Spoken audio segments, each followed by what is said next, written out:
Operation Sindoor ఏ నేపథ్యంలో వచ్చింది? పహల్గాం దాడి నేపథ్యంలో వచ్చింది. పహల్గాం దాడి ఎందుకు జరిగింది? భద్రతా వైఫల్యంతో జరిగింది. 26 మంది చనిపోయారు. ఆడ ఒక్క హోంగార్డ్ ఉన్నా, ఒక పోలీసు ఉన్నా కానీ ఆ 26 మంది చనిపోయేవారు కాదు. పహల్గామ దాడి జరిగిండేదే కాదు. ఆపరేషన్ సింధూర్ అవసరం వచ్చిండేదే కాదు. ఇంతవరకు పోనీ ఆ బాధ్యులను ఏమైనా పట్టుకున్నారంటే వాళ్ళను పట్టుకోలేదు. కాబట్టి అది ఒక అంశం. ఇక రెండవది రూపాయి పతనం. 2025లో రూపాయి పతనము అధపాతాళానికి చేరింది. మొత్తం వచ్చేసి గతంలో మన్మోహన్ సింగ్ గారు ప్రధానిగా ఉన్నప్పుడు డాలర్కు 53 రూపాయలు ఉన్నప్పుడే ఇదే మోడీ గారు, ఇదే బీజేపీ నాయకులు దాన్ని తీవ్రంగా విమర్శించడం జరిగింది. ఇప్పుడు 91 రూపాయల, ఇంకా రోజు రోజుకు చేంజ్ అవుతుంది, 91 రూపాయల పైన. కాబట్టి రూపాయి పతనం అనేది అది ఒక మేజర్ డిమెరిట్ 2025లో. ఇక మూడవది బంగ్లాదేశ్లో హిందువుల మీద దాడులు. బంగ్లాదేశ్ మనకు పొరుగు దేశము, మిత్ర దేశము.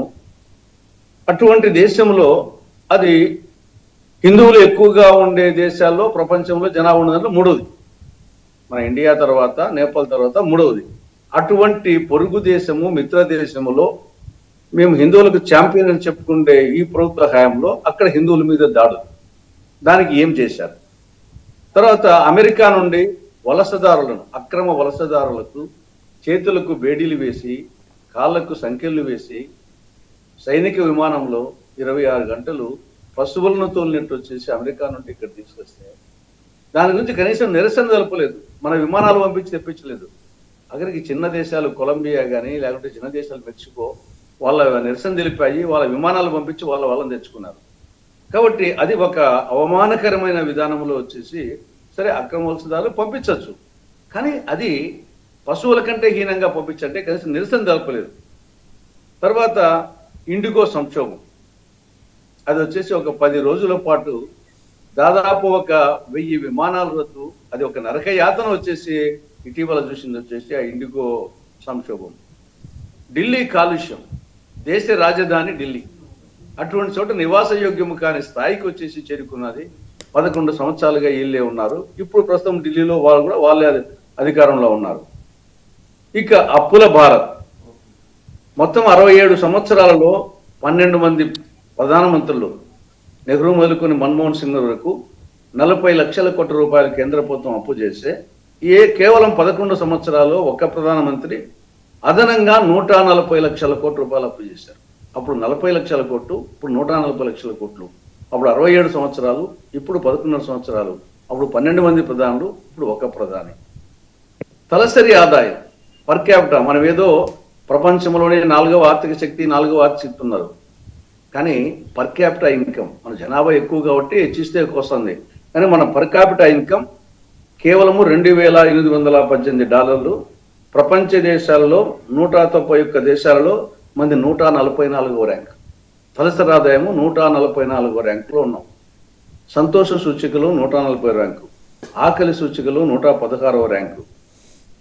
ఇంకా అన్నిటికంటే ఘోరమైంది ఇటీవల జరిగింది. జాతిపిత మహాత్ముని పేరు మహాత్మా గాంధీ జాతీయ గ్రామీణ ఉపాధి హామీ పథకం నుండి తీసింది. ఇది జాతికే అవమానం. ఆయన ప్రపంచ నాయకుడు, జాతిపిత. ఆల్రెడీ కొత్త పేరు కాదు, ఉన్న పేరు తీసేయడం అంటే ఇది ఇంతకంటే ఇంకా వచ్చేసి మహాత్మా గాంధీకి అవమానం జరిగిందంటే జాతికి అవమానం జరిగినట్టే. కాబట్టి ఇక్కడ ఇంకా రైతుల పరిస్థితి, ఏ పైరుకు గిట్టుబాటు ధర లేదు. రైతు మన వ్యవసాయ ప్రధానమైన దేశం, ఏ పంటకు గిట్టుబాటు ధర లేదు. రైతు ఎరువులు వచ్చేసి ధరలు విపరీతంగా పెరిగినాయి. యూరియా కొరత. మన ఆంధ్రప్రదేశ్కు తీసుకుంటే ప్రత్యేక హోదా, సంజీవ్ లాంటి ప్రత్యేక హోదా ఇవ్వలేదు. మిగతా చట్టంలోని అంశాల అమలు కాలేదు. విశాఖపట్నం ప్రైవేటైజేషన్ అయిపోయి దానికి చరవేగంగా పోతా ఉంది. కేంద్రం నుండి డబుల్ ఇంజన్ చెప్పారు, ట్రబుల్ ఇంజన్ నిధులు ఎక్కువ రావాల్సింది పోయి తక్కువ వస్తున్నాయి. కాబట్టి ఇవన్నీ డిమెరిట్స్ చెప్పుకుంటే అనేకం ఉన్నాయి. ఓకే, ఆయన మెరిట్స్ వచ్చేసి చెప్పాను కదా ముందుగానే, నేను నాణానికి బొమ్మ బొత్స అన్నట్టు 2 ఉంటాయి. కాబట్టి ఆయన చెప్పాడు, మేము చెప్తాం. ఇంకా చెప్పాలంటే ధనిగా ఉంటాయి. రైట్. సరే డాక్టర్ తులసిరెడ్డి గారు, ఒకసారి మళ్ళీ మీ దగ్గరకు వస్తాను. గఫూర్ గారు మన్ కీ బాత్ ఈ సంవత్సరం ముగుస్తున్న క్రమంలో ఆయన చాలాసేపు మాట్లాడారు. భావోద్వేగాల మీదే ఎక్కువ మాట్లాడారని చెప్పేసి విమర్శకులు అంటున్నారు. లేదు, మేము సాధించిన విజయాల గురించి దేశభక్తిని కన్సాలిడేట్ చేసే విషయంలోనూ మేము మాట్లాడామని ఆయన అంటున్నారు. మీరు ఎలా చూస్తున్నారు మార్క్సిస్ట్ పార్టీగా? వాసుదేవ్ గారు, మీకు మిగతా పెద్దలందరికీ నమస్కారం. సార్, మన్ కీ బాత్ అనేది కొత్త ప్రోగ్రామ్ ఏం కాదు. ఆయన ప్రధానమంత్రి అయినప్పుడు అప్పటి నుంచి మన్ కీ బాత్ అని తన మనసులో మాటలు చెబుతూ ఉన్నాడు. ఆయన మనసులో మాటలు, ఆయన ఆలోచన ధోరణులు ఆయన చెప్పుకోవడం తప్పులేదు. అందు ప్రధానమంత్రి కాబట్టి సహజంగా ఆయనకు అవకాశం ఉంటుంది, చెప్పుకోవచ్చు. పాయింట్ ఏమిటంటే, ఇప్పుడు సంవత్సరం ఎండింగ్ ఒకసారి రివ్యూ చేసుకుంటే ఏంటి నిజంగా ఆయన మన్ కీ బాత్ లో చెప్పినంత గొప్ప విజయాలు, ఘన విజయాలు మనం ఏమైనా సాధించామా, లేకుంటే ఏమిటి అనేది మనం సమీక్షించుకోవాలి. ఈ సమీక్షించుకోవడంలో కూడా యాంగిల్స్ ఉండొచ్చండి. ఎందుకంటే ఇప్పుడు నేను చెప్పేటువంటి యాంగిల్లో అందరూ యాక్సెప్ట్ చేయకపోవచ్చు, ఎవరి యాంగిల్ వాళ్ళకు ఉంటుంది. మేము సాధారణ ప్రజల దృష్టిలో చూస్తాము. ఇప్పుడు తులసిరెడ్డి గారు కొన్ని విషయాలు ప్రస్తావించారు. నేను నిన్న ఎందుకు వాజ్పేయి గారి ఏది అన్ని చోట్ల విగ్రహాలు పెడుతున్నారు కదా, ఆ సందర్భంగా ఒకరెవరో పోస్ట్ చేసినారు. మోడీ గారు ముఖ్యమంత్రిగా ఉన్నప్పుడు ఆయన యొక్క వైఫల్యాన్ని గురించి వాజ్పేయి గారు మాట్లాడుతూ రాజధర్మాన్ని నిర్వహించడంలో విఫలమైనాడు.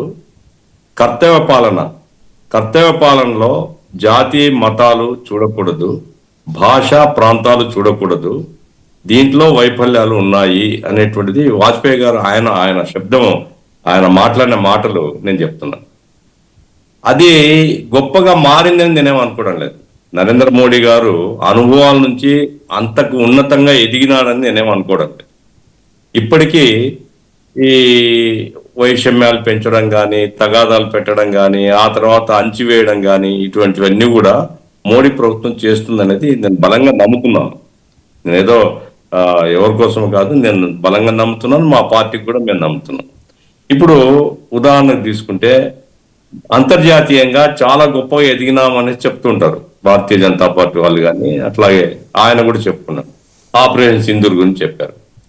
ఇప్పుడు నేను చాలాసార్లు ప్రశ్నించాను, ఇప్పుడు కూడా నేను ప్రశ్న, ఎందుకంటే ఆపరేషన్ సింధూర్ ప్రస్తావన వచ్చింది కాబట్టి, లేకుంటే మరి దాన్ని చర్చనీయాంశం చేయడం ఇష్టం లేదు. ఇప్పుడు ఆపరేషన్ సింధూరు ఏం సాధించాం, ఎందుకు సడన్ గా మీరు ఆపేశారు?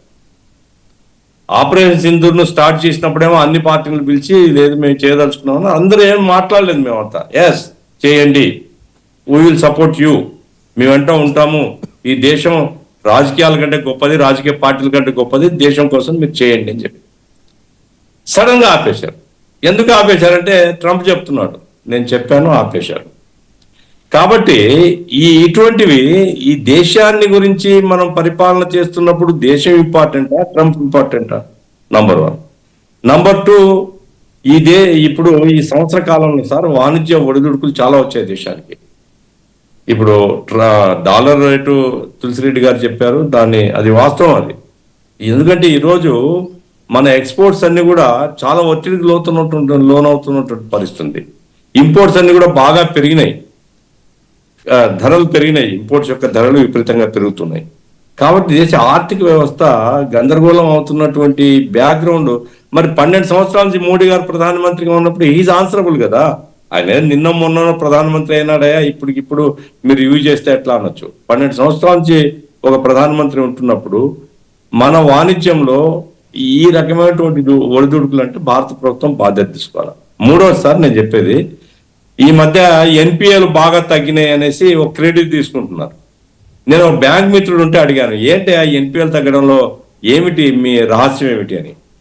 ఏం లేదు సార్, అప్పులన్నీ కూడా రద్దు చేసినారు, పారుబకాయలన్నీ రద్దు చేసినారు, అంతే తప్ప వసూలు చేసింది ఏం లేదని. ఇప్పుడు వాడి విజయమాల్యను పట్టుకొని రాలే, నిరోమణిని పట్టుకొని రాలే, ఇంకోని పట్టుకొని రాలే, వాళ్ళు కట్టాల్సిన డబ్బులన్నీ ఎగ్గొట్టేసినారు. ఆ తర్వాత దేశంలో ఉండేవాళ్ళు అదానీలు చాలా మంది ఉన్నారు. లిస్ట్ తీసుకుంటే బ్యాంకుల్లో కోట అనేది, బ్యాంకుల డబ్బులు మునిగిపోవడం అనేది భారతదేశ ప్రజల డబ్బు అండి. అదేం గవర్నమెంట్ డబ్బు కూడా కాదు, అది భారత ప్రజల డబ్బు. అంటే భారత ప్రజలకు అన్యాయం చేసి ఎవరికి మేలు చేస్తున్నారు మీరు? ఇది చాలా క్లియర్గా ఏమంటే ఇది pro corporate policies of the BJP government అని చాలా స్పష్టంగా చెప్పదలుచుకున్నాను. 12 సంవత్సరాలు ఇదే చేస్తున్నారు. ప్రతి సంవత్సరం పన్నులు రద్దు చేస్తారు, అప్పులు రద్దు చేస్తారు. ఇది ప్రో కార్పొరేట్ విధానాలు. దాని ఫలితం ఏమిటి? ప్రజల యొక్క జీవన ప్రమాణాలు దెబ్బతింటున్నాయి. ఇంకా లాస్ట్ అంశం ఏంటంటే సార్, నేను విత్ రెస్పాన్సిబిలిటీ ఐఎమ్ స్పీకింగ్, ఈ దేశంలో అణచివేత పెరుగుతుందండి. యుఏపిఏ ఎమర్జెన్సీకి యుఏపిఏకి ఏం తేడా ఉంది? ఎమర్జెన్సీలో మాట్లాడకుండా ఎట్లయితే చేసినారో యుఏపిఏ ఎమర్జెన్సీలో కోర్టులు విన్నాయి. యుఏపిఏలో అది కూడా లేదు. ఈరోజు భారత ప్రజల్లో ప్రశ్నించేటువంటి తత్వాన్ని చంపుతున్నారు. చాలా ప్రమాదం ప్రజాస్వామ్యానికి. ప్రశ్నించే సమాజం ఏదున్నా కానీ దాన్ని ప్రోత్సహించాలా, ఆహ్వానించాలా. అట్లా కాకుండా ప్రశ్నించే గొంతుకొస్తాం మేము అనేటువంటిది ఈరోజు కేంద్రం యొక్క పరిపాలన. చాలా దుర్మార్గమైన పరిపాలన. సార్, నేను ఒకటి చెప్పదలుచుకున్నాను, ఇదే రకమైన అణచివేత పద్ధతులు చాలా దుష్పరిణామాలు దారితీస్తాయి. తాత్కాలికంగా ఇది తాత్కాలికంగా బాగుండొచ్చు బీజేపీ ప్రభుత్వానికి, కానీ ఈ విధమైన అణచివేత అది పౌర హక్కుల విషయంలో కావచ్చు, లేదా మత వైషమ్యాలు పెంచే విషయంలో కావచ్చు, ఒక మతాన్ని లేదా ఒకరిద్దరు మతాలని. ఇప్పుడు రాయపూర్లో ఏం జరిగిందండి? ఏం పాపం అండి? క్రిస్మోత్సవాలు చేసుకుంటే దాడులు చేయడం ఏమిటిదండి? పార్కుల మీద దాడులు చేయడం ఏమిటండి? బుల్డోజర్లతో దాడులు చేయడం ఏమిటి? ఇది అణచివేత విధానాలు ఇట్లా కొనసాగితే మాత్రం చాలా దుష్పరిణామాలు వస్తాయి దేశానికి. ఇది మంచిది కాదు దేశానికి. ఇది పార్టీల విషయం కాదు, దేశానికే మంచిదే కాదు. వాళ్ళ విధానాలు, ప్రధానమంత్రి విధానాలు మన్ కీ బాత్ లో ఆయన ఏదైతే చెప్పాడో ఆ సందర్భంగా చెప్తున్నాను. కాబట్టి మీరు దయచేసి, ఇప్పుడు నేపాల్ మనకు ఇండియాను మిత్రదేశంగా భావించడం లే, అక్కడ బంగ్లాదేశ్ ఇండియాను మిత్రదేశంగా భావించడం లే, పాకిస్తాన్ సరే అది మన శత్రు దేశం, మనం ఓపెన్. కాబట్టి మనము పొరుగు దేశాలతో ఎట్లున్నాము, భారత ప్రజల పట్ల ఎట్లున్నాము, భారతదేశ ఆంతరిక వ్యవహారం ఎట్లున్నాయి, ఇవన్నీ సమీక్షించుకుంటే మాత్రం అంత గొప్పగా నరేంద్ర మోడీ గారిని పొగిడేటువంటి పరిపాలన మాత్రం కాదు. వాజ్పేయి గారు చెప్పిన విషయాలు 100% ఈనాటికి కూడా నిజమని నేను భావిస్తున్నాను. రైట్. పెద్దిరెడ్డి రవికిరణ్ గారి దగ్గరికి వెళ్ళే ముందు ప్రధానమంత్రి మోదీ ఏం మాట్లాడారో ఒకసారి చూద్దాం. దానికన్నా ముందు గఫూర్ గారికి ఒక ప్రశ్న, నెక్స్ట్ రౌండ్లో దానికి ఆయన జవాబు చెప్పచ్చు. ఏంటంటే, బహుశా ఇలాంటి అణిచివేత విధానాల వల్లైనా మీరు వెస్ట్ బెంగాల్లో యూ లాస్ట్ యువర్ గవర్నమెంట్? చెప్తాను నేను దానికి నెక్స్ట్ రౌండ్ లో చెప్తాను. ఇప్పుడు చెప్పమని చెప్తాను నేను. నెక్స్ట్ రౌండ్ లో ఇప్పుడు వాసుదేవ్ గారు, మా అణచివేత విధానాలలో ఓడిపోయినా మేము అనుకోవడం లేదు. మేము ప్రజల్ని వదిలిపెట్టినాం. ప్రజల విషయాలు పట్టించుకోవడంలో వైఫల్యం ఉంది. ప్రజల యొక్క డిమాండ్ తగిన పద్ధతిలో ఉపాధి కల్పించలేకపోయినాం. వెస్ట్ బెంగాల్లో చివరి దశలో మేము ప్రయత్నాలు చేసినాం, కార్ ఫ్యాక్టరీ కావాలా, అది ఇదిని. అప్పటికే సమయం మించిపోయింది. అణచివేత విధానాలతో మేము పోయిందని మేము అనుకోవడం. మేము అంటారు చెప్పేది sir, both are not same అంటారు. అణచివేత విధానాలు వేరు, మీ వైఫల్యాలకు కారణాలు వేరు అంటారు. వేరే కారణాలు, మా వైఫల్యానికి కారణాలు ఉన్నాయి. నేను చెప్తాను, నేను అణచివేత విధానాలతో ఓడిపోలేదు. రైట్. ఒకసారి ప్రధానమంత్రి ఏమాడారు చూసి రవికిరణ్ గారి ఒక క్షణం నేను జోకి చేసుకోను సార్, చెప్పండి. ఏం లేదు అంటే సిపిఎం ఫెయిల్యూర్, నేను కూడా బాగా క్లోజ్ గా లెఫ్ట్ దీనిలో ఉన్నాను కాబట్టి అబ్జర్వ్ చేస్తుంటా. కాబట్టి 2008 చివరిలో వచ్చినటువంటి న్యూక్లియర్ డీల్, ఆ టైంలోనే మొత్తంగా మీడియా, ప్రపంచ మీడియా మొత్తం, అంటే ఇంపీరియలిస్ట్ మీడియా అనేది కానీ వీళ్ళు అడ్డం ఆ రోజు న్యూక్లియర్ డీల్ వ్యతిరేకించి యూపీఏ నుంచి బయటకు వచ్చేసింది సిపిఎం. దాంతో వీళ్ళ మీద గురి పెరిగింది. బెంగాల్ మీద యాంటీ క్యాంపెయిన్ కూడా పెరిగింది. అది గఫూర్ గారు మిస్ అయి ఉంటారు ఆ పాయింట్, అంతేగాని ఆయనకి తెలియదు. బెంగాల్ మీద యాంటీ క్యాంపెయిన్ చాలా పెద్ద ఎత్తున తెచ్చారు. వీటిని బ్లాక్ చేశారు. సింగూరు, నందిగ్రామ్ బ్లాక్ చేసి ఎక్కువ క్రియేట్ చేశారు. అక్కడ ప్రాబ్లమ్స్ ఉన్నాయి కానీ దాన్ని పెంచి చేశారు ఇవన్నీ అనేది. నేను ఒకసారి ప్రధానమంత్రి నరేంద్ర మోడీ ఏం మాట్లాడారు చూద్దామండి. India has left its strong mark just about everywhere. This year Operation Sindoor became a great symbol of pride for every Indian. The whole world saw it very clearly. Today's India does not compromise at all on its security during Operation Sindoor. From every single corner of the country towards Mother India, many images of love and dedication emerged. People expressed their feelings in their own unique countrymen. This very same spirit was also witnessed. When 150 glorious years of Vand Mataram were completed, I had urged all of you to use the the hashtag Behind Mataram 150 with your messages and suggestions, the countrymen. My dear countrymen, Namaskar, a very warm welcome once again to Man Ki Baat. I greet you all warmly. Right. In just a few days, Ravikiran గారు విన్నారు కదా. Sir wasn't గారు, ముందుగా మీకు తోటి panellist కి 99 TV వీక్షకులందరికీ శుభోదయం అండి. Mann Ki Baat the English translation కన్నా తెలుగు ట్రాన్స్లేషన్ ఇస్తుంటే మీ పీసీఆర్ బాగుండేదేమో. ఎనివే, తెలుగు ట్రాన్స్లేషన్ యూట్యూబ్ లో ఉంది, ఎవరన్నా చూడొచ్చు. 2020 సంవత్సరం పూర్తవుతుంది, చివరికి వచ్చాం. ఈ సందర్భంగా మనసులో మాట ఏదైతే ప్రధాని మోడీ గారు రేడియోలో దేశ ప్రజలను ఉద్దేశించి ప్రతి నెల చివరి ఆదివారం మాట్లాడతారు. నిన్న జరిగింది ఆదివారం 129వ ఎపిసోడ్. అనేక విషయాలు మనకి బాత్లో దేశంలో జరుగుతున్నటువంటి అనేక అంశాలు, ఆఖరికి కాకినాడలో కూడా మా జిల్లాలో ఉప్పాడ చేనేత వస్త్రాల యొక్క గొప్పతనాన్ని గురించి, కాకినాడ పక్కన పెద్దాపురంలో అమ్మవారి జాతర యొక్క ప్రశస్తి గురించి కూడా చెప్పినటువంటి అంశాలు. అంటే దేశవ్యాప్తంగా అన్ని నూక్ కార్నర్స్, అటు నార్త్ ఈస్టర్న్ స్టేట్ సంబంధించిన విషయాలు కావచ్చు, భాష మీద గురించి కావచ్చు, ఏ రకంగా అన్ని భాషలను మనం ముందుకు తీసుకువెళ్ళాలి, అనేకమైన గిరిజన భాషల గురించి, సో ఇలా అనేక సాంస్కృతిక విషయాలు, రాజకీయ విషయాన్ని మాట్లాడుతూ మనం చాలా ప్రాచుర్యం కలిగింది. నిన్న ఈ సందర్భంలో ఆయన మాట్లాడుతూ 2025లో సాధించినటువంటి విషయాలు, ఆపరేషన్ సింధూర్ కావచ్చు, ఏ రకంగా మనం మన యొక్క త్రివిధ దళాల యొక్క సైనిక శక్తిని చూపించగలిగాము. అలాగే నిన్న కూడా మనం చూసాం, పాకిస్తాన్ ఆర్థిక మంత్రి కూడా ఒప్పుకున్నారు, మా నూర్ ఖాన్ బేస్ తునాతురకలు అయిపోయింది వాళ్ళ దెబ్బకి, సో మేము చాలా నష్టపోయామని చెప్పేసి నిన్న వాళ్ళ ఆర్థిక మంత్రి కూడా చెప్పారు. సో ఏ రకంగా మనకు సైనిక పాఠవాలు మనతో పెట్టుకుంటూ ఏ రకమైనటువంటి జవాబిస్తాము అన్నది చాలా స్పష్టంగా తెలియజేశామని. అలాగే వందే మాత్రం 150 సంవత్సరాలు పూర్తి చేసుకున్నాం, దానికి దేశవ్యాప్తంగా చక్కటి అది నీరాజనం జరిగింది. అలాగే బిర్సా ముండా గారిది 150వ జయంతి, గిరిజన తొలి స్వాతంత్ర సమరయోధుడు ఆయన బిర్సా ముండా గారు, జనజాతి గౌరవ దివస్ గా ఆయన పుట్టినరోజు జరుపుకుంటున్నాం. సో దానికి 150 సంవత్సరాలు. అలాగే అటల్ బిహారీ వాజ్పేయి గారి శత జయంతి, RSS శతాబ్ది 100 సంవత్సరాలు పూర్తి చేసుకుంటాం. అలాగే సైన్స్ అండ్ టెక్నాలజీ, శాస్త్ర సాంకేతిక రంగంలో సెమీ కండక్టర్ చిప్ తొలిసారిగా భారతదేశం అండి విక్రమ్ 32-బిట్ ప్రాసెసర్ చిప్ తొలిసారిగా స్వదేశీగా తయారు చేశారు. ఆ చిప్ లాంచ్ చేయడం కావచ్చు, 5G సర్వీసెస్ కావచ్చు.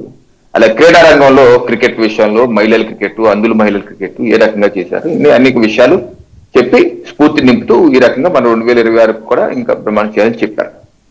ఓకే, ఇప్పుడు మన విమర్శలకి నా సమాధానం ఏంటంటే, ఒకటి తులసిరెడ్డి గారు మాట్లాడుతూ బంగ్లాదేశ్ లో హిందువుల్ని అణిచివేస్తున్నారు, మరి ఎందుకు మాట్లాడరు అని.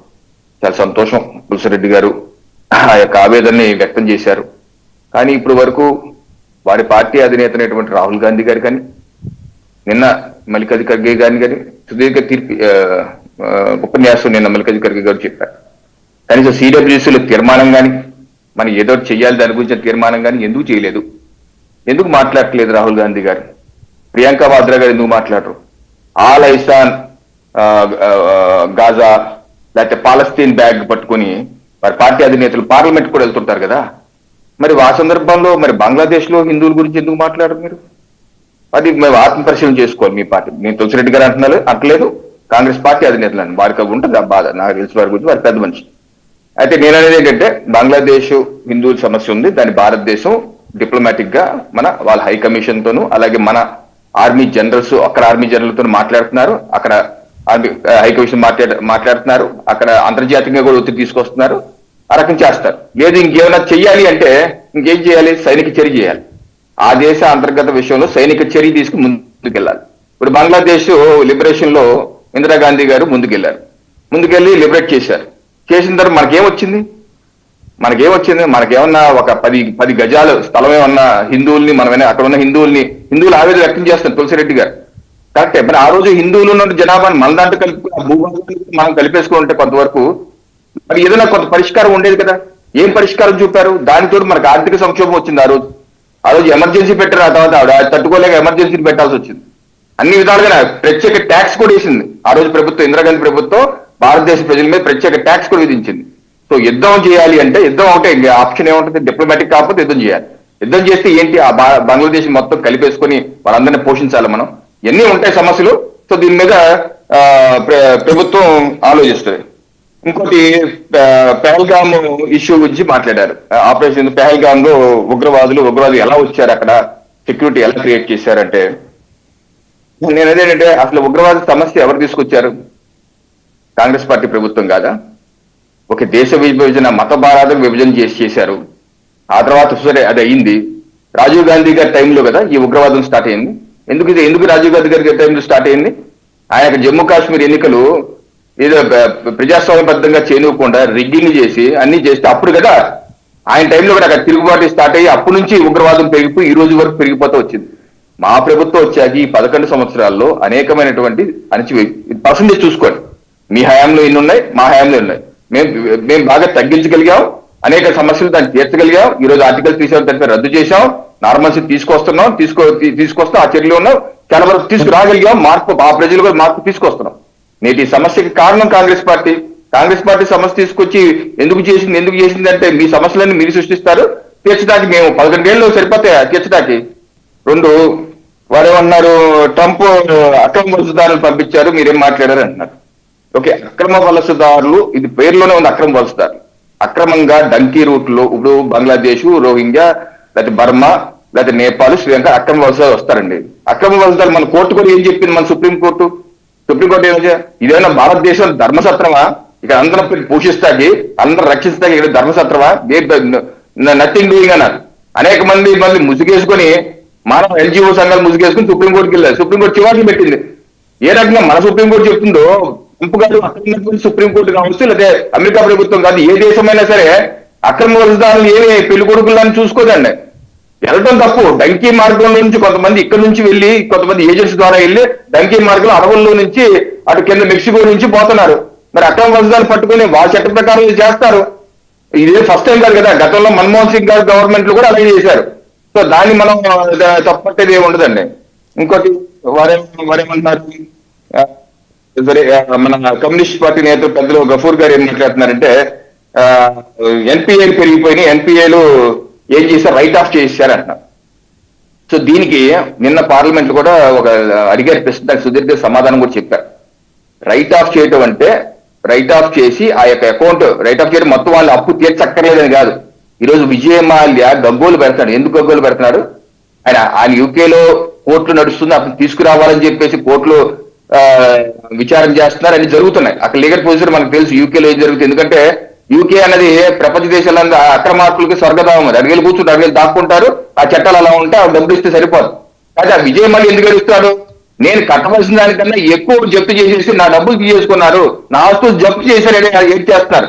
ఏదైతే గఫూర్ గారు చెప్తున్నారో అతని నుంచి రూపాయి వసూలు చేయలేదు, అది తప్పు, అది ఏడుస్తాడు పాపం. అయితే ఆయన ఎందుకు ఏడుస్తాడు? ఆయన డబ్బులన్నీ ఉంటే 15,000 కోట్ల నా డబ్బులు తీసేసుకున్నారు, నా ఆస్తులు జప్తు చేశారన్నారు. సో ఈ రకంగా ఎన్పిఏలు ఏదైతే చేశారో వాళ్ళందరికీ ఇన్సాల్వెన్సీ యాక్ట్ అని చట్టం తీసుకొచ్చి ముక్కు పిండి లక్షల కోట్ల రూపాయలు వసూలు చేశారండి. అంతేగాని ఆయన వదిలేదు. రైట్ ఆఫ్ అంటే కట్టక్కర్లేదని కాదు, ఆ అకౌంట్ అది మనం పెట్టిందేం కాదు. మన్మోహన్ సింగ్ గారు గవర్నమెంట్ లోనే ఆ టెక్నాలజీ ఉంది, అంతకు ముందు ఉంది. అదేమి కట్టక్కర్లేక పక్క పెట్టేది కాదు. దాన్ని మొత్తం వసూలు చేసి లక్షలాది కోట్ల రూపాయలు ఎప్పుడు లేని, ఏ ప్రభుత్వం చేయని విధంగా వసూలు చేశారండి. ఒకటి. 2 ఇంకా బ్యాంకు స్కామ్ గురించి ఏదో అంటున్నారు. ఇప్పుడు కమ్యూనిస్ట్ పార్టీలు అండి ఒకసారి ఆత్మపరిశీలన చేసుకోవాలి. ఈరోజు మీ కేరళ గవర్నమెంట్ లో ఏం జరుగుతుందండి? కోఆపరేటివ్ సొసైటీ స్కామ్ నడుస్తుంది. ఎన్ని వేల కోట్లు తినేశారండి? గగ్గోలు పెట్టలేదా? సుప్రీంకోర్టు హైకోర్టుకి వెళ్ళలేదా? అది చేస్తుంది ఎవరు? మీ నాయకులు కాదా? ఏ రకంగా తినిపడేస్తున్నారు? కోఆపరేటివ్ సొసైటీలు నిర్వహించేదంతా మీరే. మొత్తం డబ్బులు తినిపడేసి పెద్ద స్కామ్ అయి కూర్చుంది. దాన్ని మీరు మర్చిపోయి ఇక్కడ మోడీ గారు బ్యాంకులు తినేస్తున్నారు, దోచిపెట్టేస్తున్నారు. ఆదాని మీద కోపం ఉంటే మీరెందుకు మీ రాష్ట్రంలో పెట్టుబడులు పెట్టిస్తున్నారు ఆదానితో? ఆ పోర్టు అక్కడ పోర్టులో 2 పేజీ కూడా మీరు ఆదాయాన్ని పిలిచి మీ ముఖ్యమంత్రి గారు పెద్ద విజయన్ గారు రెడ్ కార్పెట్ వస్తున్నారు. కమ్యూనిస్ట్ పార్టీ రెడ్ కార్పెట్ వస్తుంది ఆదానికి. మన ఆదాని మీద పెట్టుబడి పెట్టిస్తున్నారు. సో ఇక్కడ వద్దంటే సమంజసం కాదు. ఇంకోటి మతాల గురించి మాట్లాడుతున్నారు. ఈ మతాల గురించి ఏంటంటే ఈరోజు కేరళలో జరుగుతుంది ఏంటి, మీ ఇండి కూటమి పాలిత రాష్ట్రాలనే తృణమూల్ కాంగ్రెస్ కావచ్చు, లేకపోతే తమిళనాడులో జరుగుతుందండి, కేరళలో జరుగుతుందండి. ఈరోజు కేరళలో హిందువుల మీద ఏ రకమైనటువంటి దాడులు చేస్తున్నారు. అయితే అయ్యప్ప స్వామి విషయంలో ఏ రకంగా గగ్గోలు చేసింది మీ ప్రభుత్వం, ఆ తర్వాత మళ్ళీ ఎలక్షన్స్ వచ్చాక క్షమాపణ చెప్పింది ఎవరు? ఆ తర్వాత ఇప్పుడు కూడా ఏదైతే ప్రభుత్వం చేసినటువంటి అయ్యప్ప స్వామి గోల్డ్ స్కామ్, అంటే వాళ్ళు ఏదో మెరుగుపరుస్తా అని చెప్పేసి స్కామ్ చేశారు, బయటకు వస్తుంది. ఆ రకంగా అలాగే అటువంటి ముస్లిం లీగ్ పార్టీలు ఓపెన్ గా కేరళని మొదటి ఇస్లామిక్ రాష్ట్రంగా నేను చేయబోతున్నానని చెప్పి ఊరేగింపులు చేస్తూ గజ్వే హింద్ అని నినాదాలు చేసుకుంటూ ముందుకెళ్లి హిందువులు ఉండలేమని చెప్తుంటే ఆ రాష్ట్ర ప్రభుత్వం వాళ్ళేమి చేయదు, వాళ్ళేమో సమర్థిస్తుంది. అలాగే తమిళనాడు ఏం చేస్తుంది? హిందువులు ఏమన్నా ఆలయాలకు సరిగ్గా వెళ్ళేస్తున్నారా? ఎన్ని స్టాలిన్ గవర్నమెంట్ ఎన్ని నిషేధాలు పెడుతుంది, ఎన్ని ఇబ్బందులు పెడుతున్నారు. అలాగే తమిళనాడులో వెస్ట్ బెంగాల్లో దుర్గామాత పూజ చేయాలంటే ఆ ముఖ్యమంత్రి ఏమో పర్మిషన్ లేదంటే పర్మిషన్ ఉంటుందంటే అన్ని ఇబ్బందులు. సో ఆ రకంగా ఏ మత సామరస్యాన్ని చెరగొట్టే విధంగా మీ రాష్ట్రాలు చేస్తున్నారు. కానీ అలాగే ఉత్తరప్రదేశ్ లో కూడా యోగిరాజ్ గారు ఉంటే అక్కడ ఉన్నటువంటి ర్యాలీలు చేస్తారు, హిందూకి సంబంధించి ఊరేగింపు చేస్తుంటే దాని మీద దాడులు చేస్తున్నారు. మరి ఆ రోజు మాట్లాడరే మరి? సో ఈ రకంగా మన భారతీయ జనతా పార్టీ మీద అనవసరంగా ముద్ర వేసే ప్రయత్నం చేస్తున్నారు. ఇది సమంజసం కాదండి. రవికిరణ్ గారు నాకు తెలిసి అన్ని సమాధానం ఒకసారి పాపారావు గారి దగ్గరికి వెళ్దాం, మళ్ళీ మీ దగ్గరకు వస్తా. పాపారావు గారు మాట్లాడు. పాపారావు గారు గుడ్ మార్నింగ్ అండి. Good morning. మాట్లాడండి పాపారావు గారు, మన్ కీ బాత్ మీద. అదే మోడీ గారు వచ్చారు, ఇప్పుడు ఆపరేషన్ సింధూర్ గురించి ఆయన చెప్పారు, ఎవరికి అభ్యంతరంలా. అరే కాశ్మీర్ లో జరిగినటువంటి పహల్గావ్ దాడి తర్వాత to teach a lesson to Pakistan అనేది నేను ఆ రోజు కూడా చాలాసార్లు రిపీట్ చేశాను టీవీ డిబేట్ లో, సింధూర్ టైంలో కూడా. మనం లెసన్ చెప్తున్నాం పాకిస్తాన్ కల్లా, ఇక అది అంటే లెసన్ చెప్పడం అంటే ఎట్లా ఉంటుందంటే ఒక చాచి లెంపకాయ కొట్టి వచ్చేయటం, ఊరుకోవటం అంతటితో. ఒక లెసన్ కాకుండా దాన్ని చాలా దూరంగా మొత్తం పాక్ ఆక్యుపైడ్ కాశ్మీర్ లిబరేట్ చేస్తావు అని అంటే ఈ ప్రచారం కింద స్థాయిలో కానీ అక్కడి నుంచి కింద దాకా, దానికి ఆ రోజు ప్రభుత్వం క్లారిటీ ఇచ్చి ఉండాల్సింది. ఇవ్వకుండా వాళ్ళు కామ్గా ఉండటం, ఆపరేషన్ సింధూర్ లాంచ్ చేసి ఓవరాల్ గా జరిగింది ఏంటంటే అంతిమంగా అది సడన్ గా ఆగిపోయింది.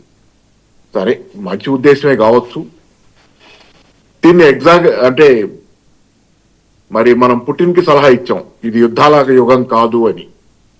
కాబట్టి యుద్ధాల యుగం కానప్పుడు మనం కూడా యుద్ధాలు చేయకూడదు కాబట్టి ఆపాము అని అనుకుందాం. ఆ రోజు అది యుద్ధంగా కాకుండా సాగదీతగా కాకుండా చాచి ఒక చెంప దెబ్బ కొట్టి లెసన్ నేర్పి వదిలేసాం అనేది.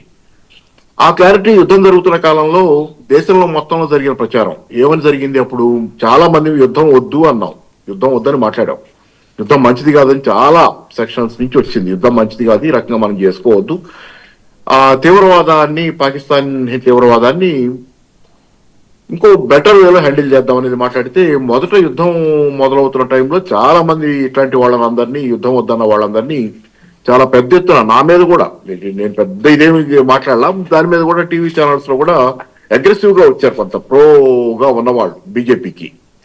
మరి వాళ్ళే అప్పుడు తీరా చూస్తే వాళ్ళే యుద్ధం ఆపాల్సి వచ్చింది. ఆ తర్వాత మేమే డిఫెన్స్ కి పోవాల్సి వచ్చింది. ఇది మంచిది కాదు, యుద్ధం ఆపితే మంచిది, ఒక లెసన్ చెప్పాము అంతవరకు బాగుంటది, అసలు లెసన్ అని ముందే చెప్పుంటే మనకు బాగుండేది, గౌరవంగా ఉండేది, ఇట్లా సడన్ గా ఆపి వెనక్కి తగ్గినట్లు ఉండేది కాదు పరిస్థితి. ఇన్ని మేము మొదటి నుంచి చెప్పింది అదే. మనం లెసన్ చెప్పడానికి ఎప్పుడు వ్యతిరేకం కాదు, కానీ న్యూక్లియర్ పవర్స్ మధ్య యుద్ధాలు వద్దు. పైగా అది పాకిస్తాన్ కూడా న్యూక్లియర్ పవర్, దానికి ఏ బలం లేకపోవచ్చు, ఆర్థికంగా వీక్ కావచ్చు, సైనికంగా ఒక డొల్ల కావచ్చు, లేకపోతే దానికి ఏ శక్తి లేకపోవచ్చు, అది పూర్తిగా నిర్వీర్యం అయిపోయి ఉండొచ్చు అమెరికా ఏజెంట్ గా మారి.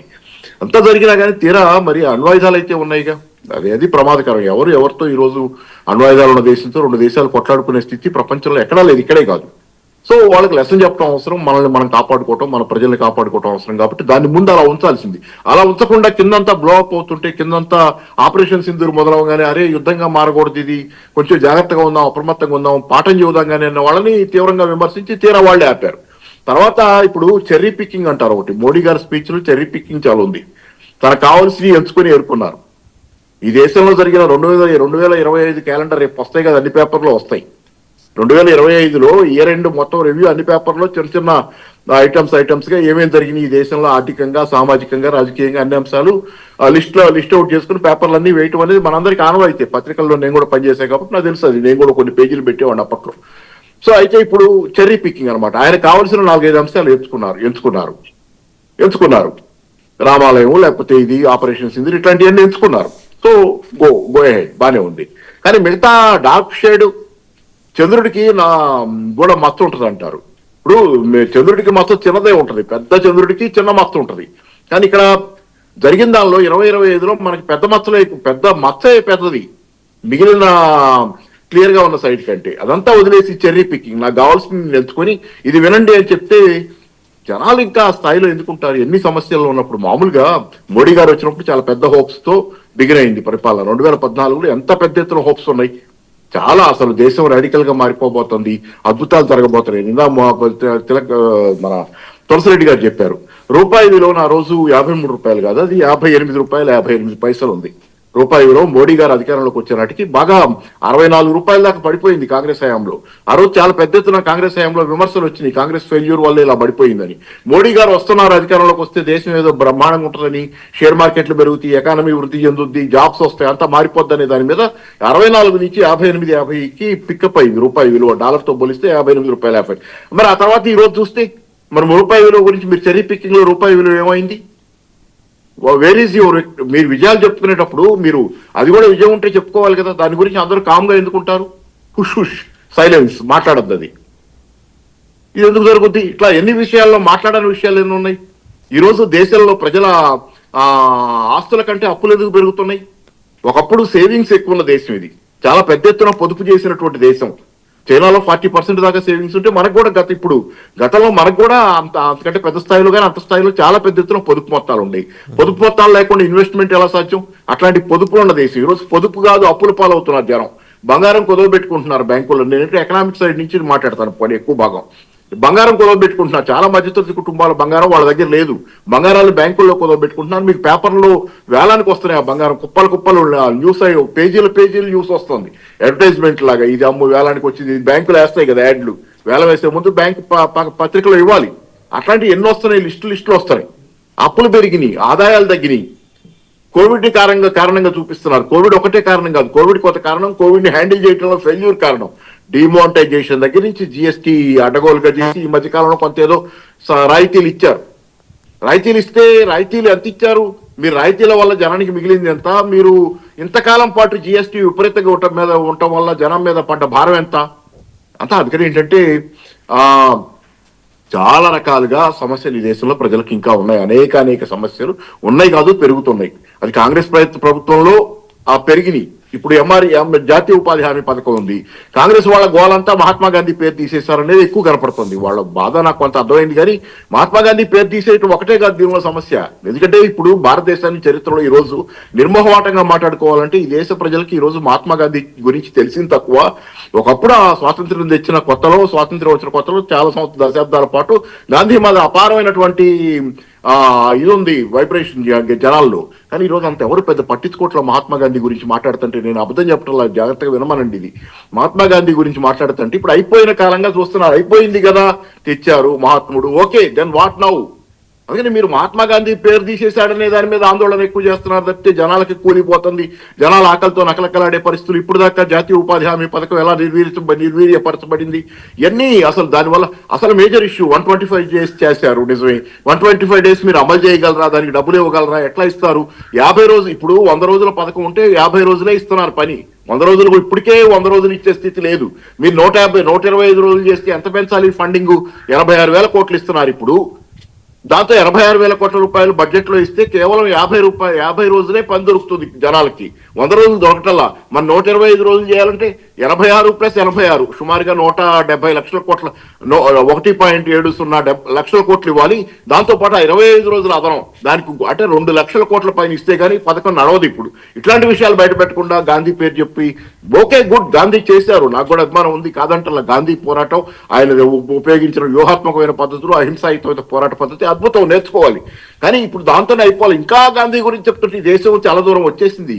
చాలా కష్టాలు, ఈ రోజు బతికున్న మనుషులకి చాలా కష్టాలు ఉన్నాయి. గాంధీ పేరు చెప్పండి, Gandhi is a spirit, nobody denies.